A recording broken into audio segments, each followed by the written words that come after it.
Hello, welcome to another edition of Nayu Sabi TV. I'm your host, Victor. Question for the day is, are gender roles overrated? Are gender roles overrated? In short, who has the final say-so in the family? Is it the husband?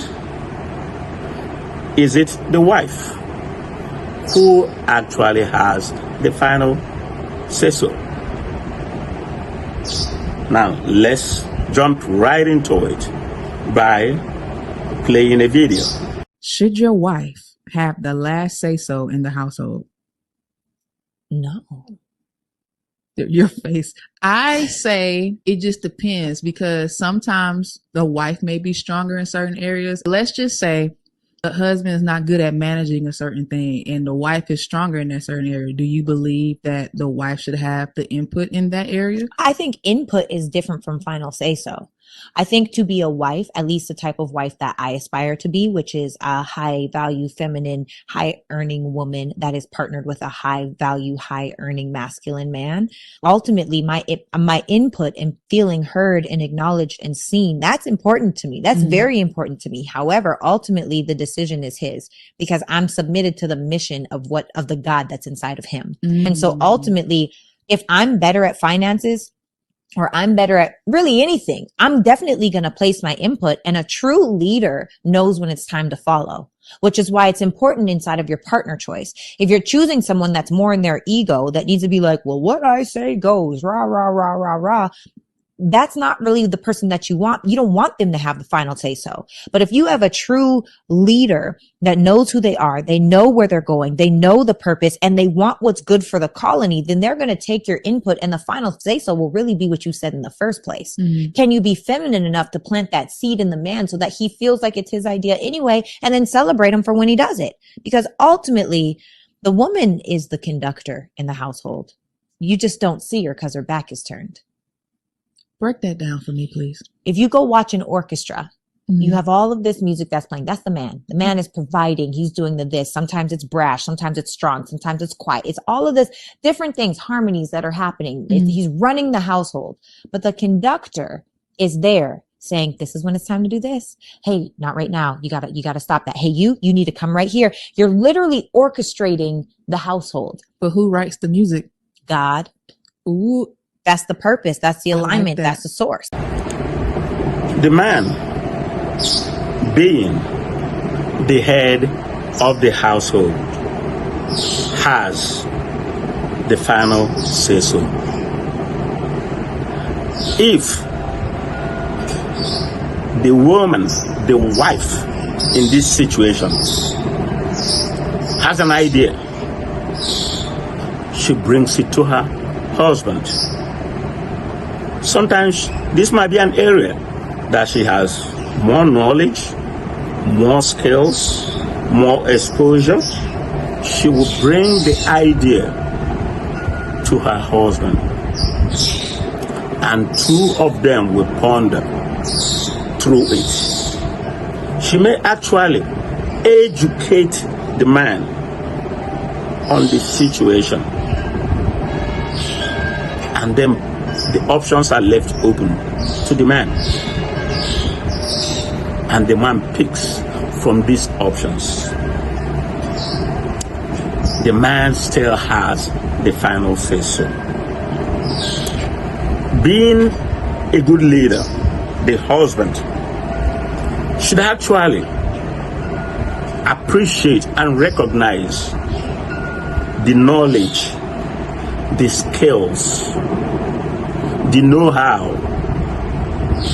of his wife, the attributes that she has, the contributions that she can make. As a good leader, you should appreciate that, and you should listen to that, to your wife. The wife presents the content to you. You listen. You both analyze it. ponder through it.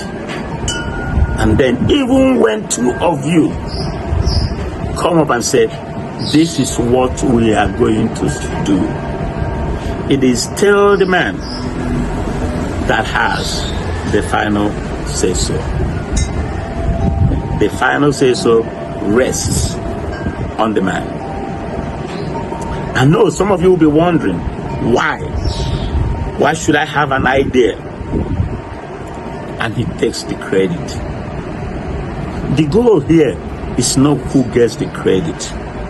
The credit actually goes to the family. If whatever it is matures to something beautiful and beneficial to the family, that is the goal. On the other hand, the man should also give the lady credit. Sometimes you have to even praise in public that if it's not for your wife, the ideas came from her. I've also seen women that are married and they even make more money. Even when they make less, let's say they bought a car, it's their own money, but they went through the decision making with their husband. But when you talk to her and say, oh, you got a new car, she will say, my husband bought it for me. Despite the fact that the money came directly from her. So now she will elevate her husband. And in elevating her husband, she's also elevated. In the long run, the man still has the final say-so. Please, before we continue, hit the subscribe button if you haven't already subscribed.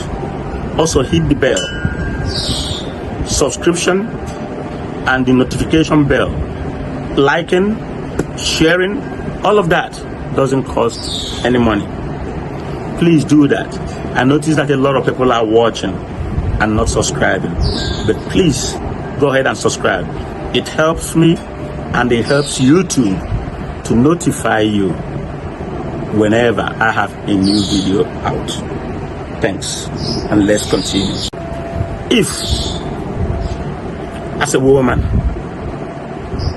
you will find it difficult to follow the leadership of a particular man that wants to marry you, please do not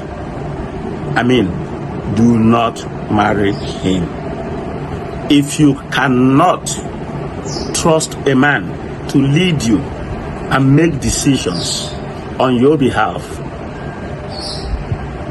or have the final say so, please, might as well not marry him. Please don't. Now, when you have a wife that is knowledgeable, a wife that is brilliant, a wife that has knowledge in different areas of life that will benefit you and benefit your family, it will be foolishness or crazy not to tap into that level of skill, that level of knowledge. Be aware that knowledge is not gender specific. There are women that are more knowledgeable in a lot of areas more than men. There are men that are more knowledgeable in a lot of areas more than women. So it should be a symbiotic relationship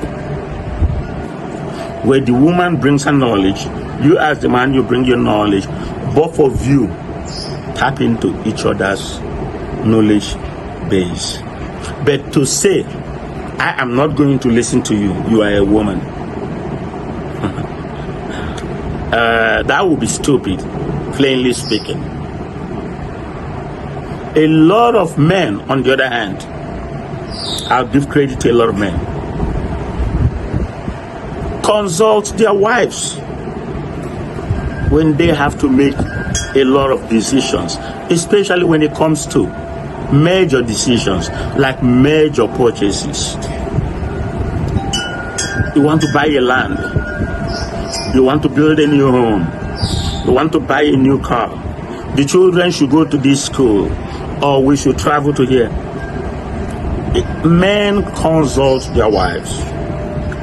In the United States, for instance, or most Western world, marketers target the women, the wives, because most men, when it comes to making major decisions, we say, let me talk to my wife first. So they still consult and they come with that decision, but the man still has the final say so. If you're fighting over who should speak, that wouldn't be necessary. The man should have the final say so.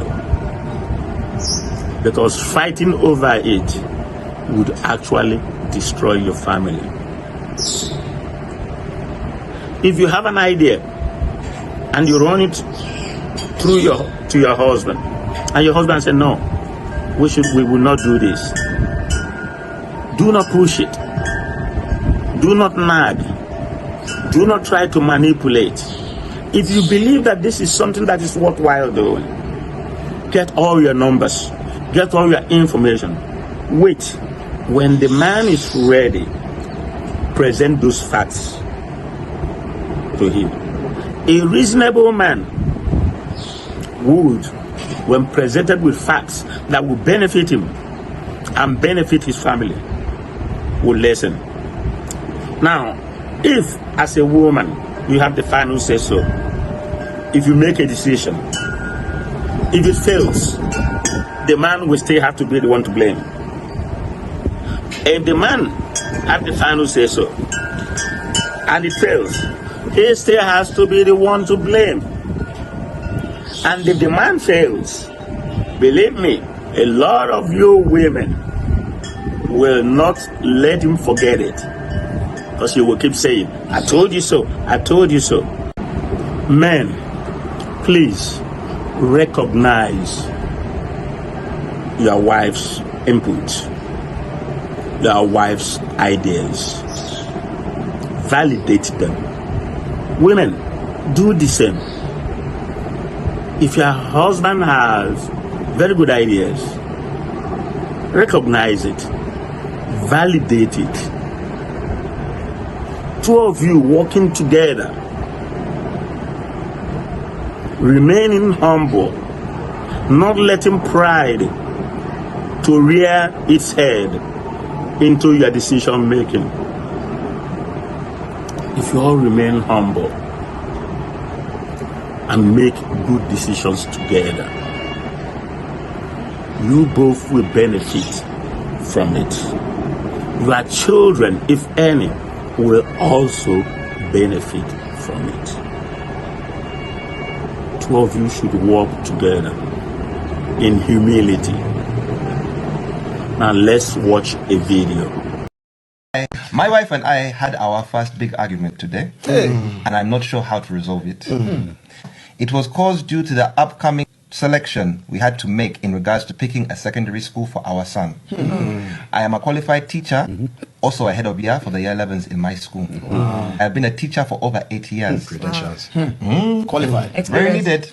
So when it came to choosing a school, naturally I assumed my advice would be taken. I advised a school which had an outstanding rating from Ofsted with great facilities for the children. Whereas my wife championed a school that had a good rating, but smaller classes and was closer to home. So make school drop-offs and pickups much easier. My issue is, I believe as the husband and leader, I should make the final decision if we cannot come to an agreement. But she is adamant she will not change her mind. As the main caregiver and the one who will be doing the school pickups and drop-offs, she believes she should get the final say. should I budge? We have a conundrum, guys. A very big one, by the way. Ladies first. I would like to understand your perspective. Perspectives. They will say it's a narcissist now. I don't know. If you went one more. Can I just say that school wrongs are the longest things ever? I agree. It's so long. Yeah. So I kind of feel like I'm on her side for that. But I feel like I would listen to my husband in the sense that obviously he has the experience in teaching. The credentials are there, isn't it? So I would listen to him. But there needs to be some kind of compromise. The issue I see in this video is that of power tussle. Who should have the final say so? The husband in this case is a school teacher with about 8 years, I believe, experience. And he believes that he should have the final say so. His wife, apparently, is the caregiver for the house. She's the one that does school runs. And she believes that the school she picked has smaller class sizes. And she said she should also have the final say so. So it's an issue of power tussle. Now, what should happen in this case is this. The husband, being an experienced teacher, should draw all his facts why he believes that other school, which is further away, is better for their child. The woman, being the one to pick them up, pick that child up from school, the one that does school run, should also present her facts. She says she's the caregiver. She should present her facts. Why this is a better idea. The best way to do this is in the most calm and peaceful way. The husband and the wife gets together. They all bring their facts together. They analyze the facts. And based on the facts, each presented, they decide which school is the best for our child. Maybe the husband, because now the wife is complaining about the burden that doing school runs places on her.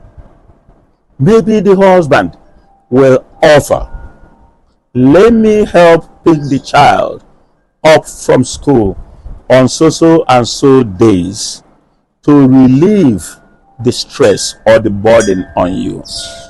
Okay? In that case, the husband is saying, I want that child, our child, to go to so and so school, the one that I picked, but because you will have to travel far to pick the child up, I have to assist you. In that case, you don't have to do it that often. Okay?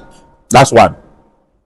On the other hand, the wife should not be saying, I am not going to agree. The child must go to the school I picked because I am the caregiver. I should have the final say so. If she does that, that will not go well. Okay? The way it sounds is like she's actually being stubborn. Okay? But that shouldn't be a situation that will come in here. Stubbornness should stay away. Because the goal here is for this child to go to school and acquire high quality education from the better alternative of the two schools.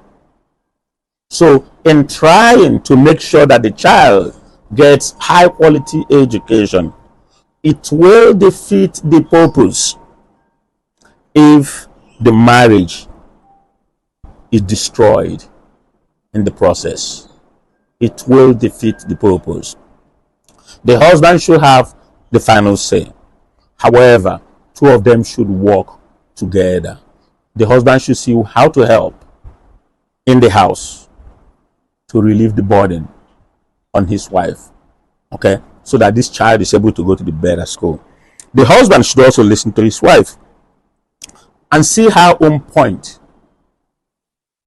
okay, her viewpoints, and decide, should I yield to the school that my wife is picking, especially if those two schools are relatively good schools. That's the motive. The motive is to get good education. It is not to be combative in this situation. Okay, that's the way I look at it.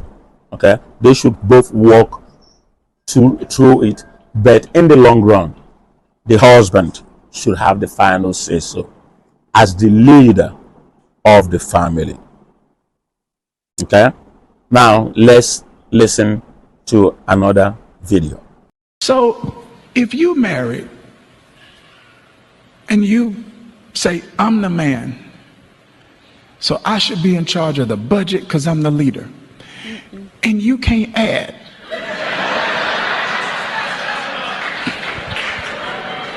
You can't add. You can't do the budget. What does that mean? It means a wise leader recognizes God has sent me somebody that is rich where I'm poor. So now, as a wise leader, I'm going to submit to the gift that God's given her, because that submission is going to prosper me. Relationships are all about compromises. If you compromise, the relationship will succeed. If you are selfless, if you approach it to serve each other, if you respect each other, the relationship will succeed. It's all about compromises, and that is the goal here. It is not the case of who wins. The husband wins or the wife wins. It is a win-win when the entire family wins. My name is Victor. Please do not forget to subscribe and hit bell button. Also share this video with some of your friends and families. Okay, leave a comment in the comment section. I will see you in my next video. Have a wonderful evening. Ciao.